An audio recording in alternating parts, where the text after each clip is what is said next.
Thank you so much, ma'am. For the question and answer session, you may press star and then 1 on your touch-tone phone. Please unmute your phone and record your name clearly once prompted. It will be used to introduce your question. And to withdraw the request, you may press star and then 2.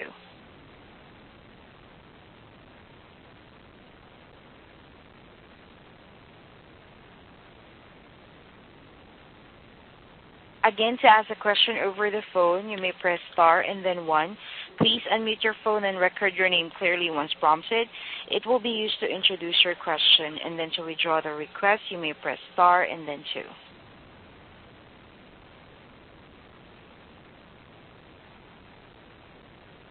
Our first question comes from the line of Keith Bowers.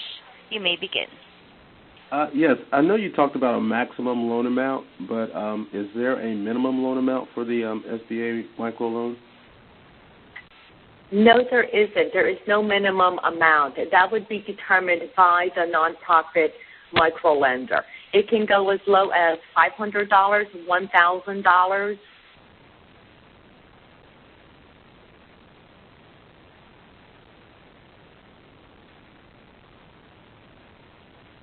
And then what is the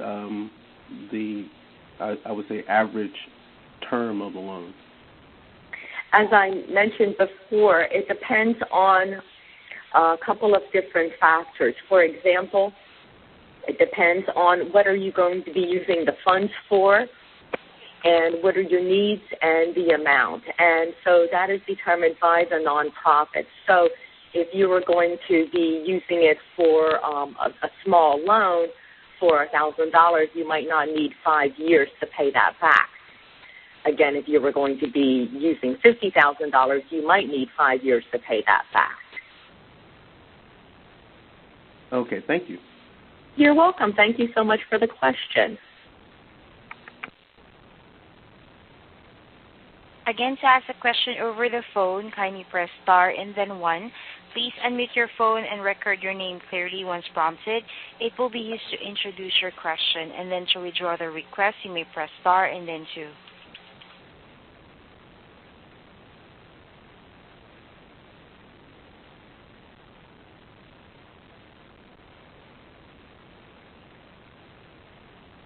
As of the moment, ma'am, we don't have any questions on queue.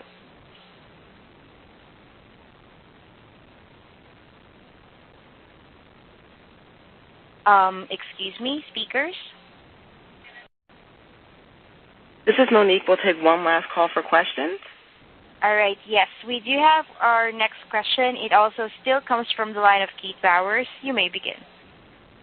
In terms of documentation, what are the nonprofit intermediaries looking for from the potential borrowers? They would be looking for a business plan.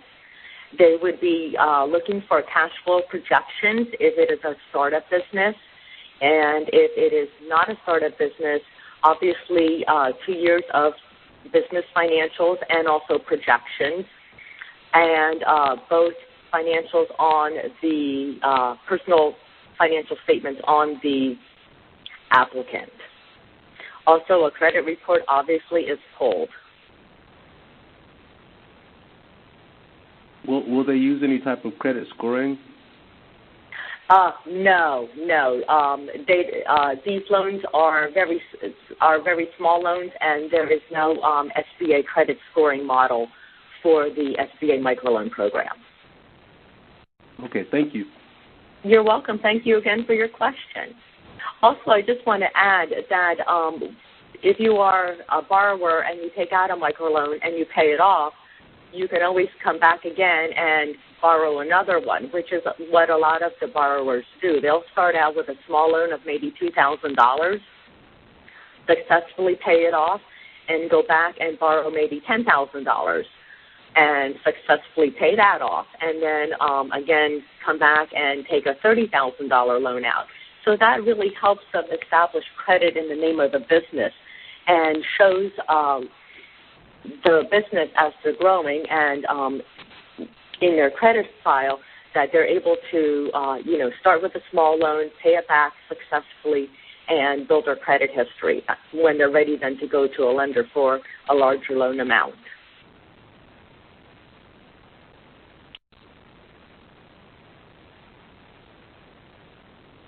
Excuse me, speakers. Are we able to take one more question? Yes, we definitely have time for additional questions. All right. We do have our next question comes from the line of Burbet China. You may begin. Good morning. I was calling because as a new business owner, I wanted to know if you were saying about the business plan help and the different assistance that you get. Does that only come with approved loans? No, because they provide pre-loan assistance. So they're going to make sure that before you get the loan that you're going to be able to pay it back. So besides working with a microlender, the SBA has other resource partners such as SCORE, which are a volunteer group of experienced business owners and business executives that provide no-cost counseling to help you develop a business plan, and you can find a SCORE chapter at score.org. Also, you can work with our small business development centers, which are associated with colleges and universities. And the SBA also has women's business centers throughout the United States. So there are different business resource partners to help you develop a business plan. The microlenders also probably have workshops and can offer help to you to develop a business plan. But they'll make sure that you're going to be ready to assume payments on that loan before you actually sign the note agreement. So technical assistance before the loan and then technical assistance after you've signed the loan, again, to make sure that you're able to have a successful business and continue to make the monthly payments on the loan. Okay. Thank you so much. Thank you so much for your question.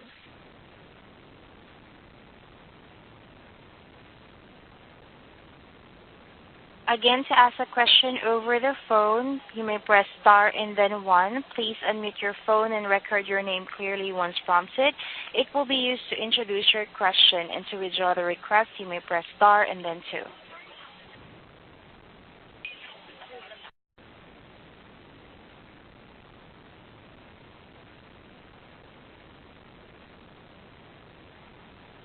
As of the moment, ma'am, we don't have questions on queue. Oh, one moment. I think we do have one again. The next question, ma'am, comes from the line of Michael Molina. You may begin.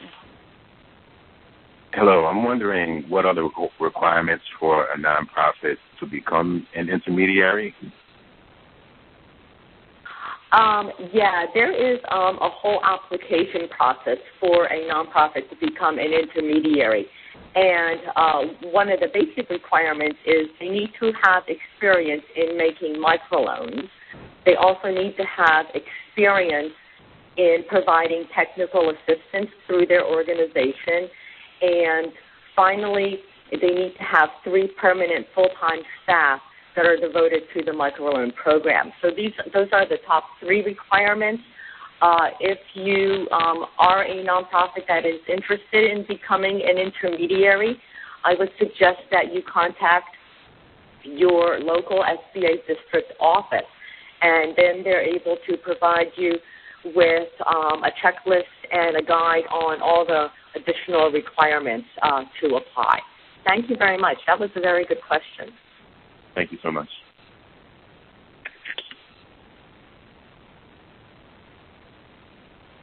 Again, if you do need to ask questions, kindly press star and then 1. Please unmute your phone and record your name clearly once prompted. It will be used to introduce your question, and then to withdraw the request, you may press star and then 2.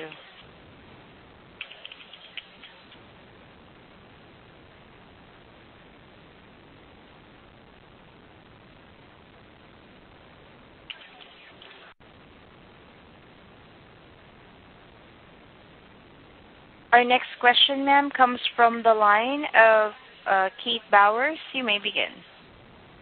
Will SBA implement any marketing or outreach strategies to communicate the availability of microloans? I'm not from SBA headquarters, so I can't answer for the SBA agency. However, in the Philadelphia district, we work all the time with our microlenders, with our borrowers, with commercial lenders, so they understand that if a borrower is turned down for a commercial loan or an SBA loan, that a microloan is another alternative for them. We also work with various economic development agencies, chambers of commerce, and do workshops. So people in our community know that the SBA microloan program exists, and that's in the Philadelphia district. Thank you. Thank you for your question. Again, to ask a question over the phone, you may press star and then 1. Please unmute your phone and record your name clearly once prompted. It will be used to introduce your question, and to withdraw the request, you may press star and then 2.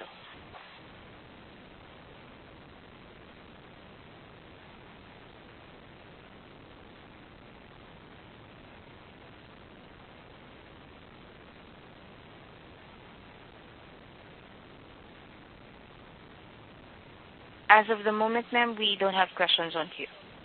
Okay. Well, thank you so much to Sonia for that wonderful presentation and for answering the questions. Thank you to all of you for taking time out of your busy schedules to participate in this morning's webinar. Again, this webinar has been recorded, and it will be posted on the YouTube channel. Again, www.youtube.com/White House AAPI. And again, on behalf of the White House Initiative on Asian Americans and Pacific Islanders and the Region 3 Interagency Working Group, we thank you for participating in today's webinar. Have a wonderful day. That concludes today's conference. Thank you for participating. You may now disconnect.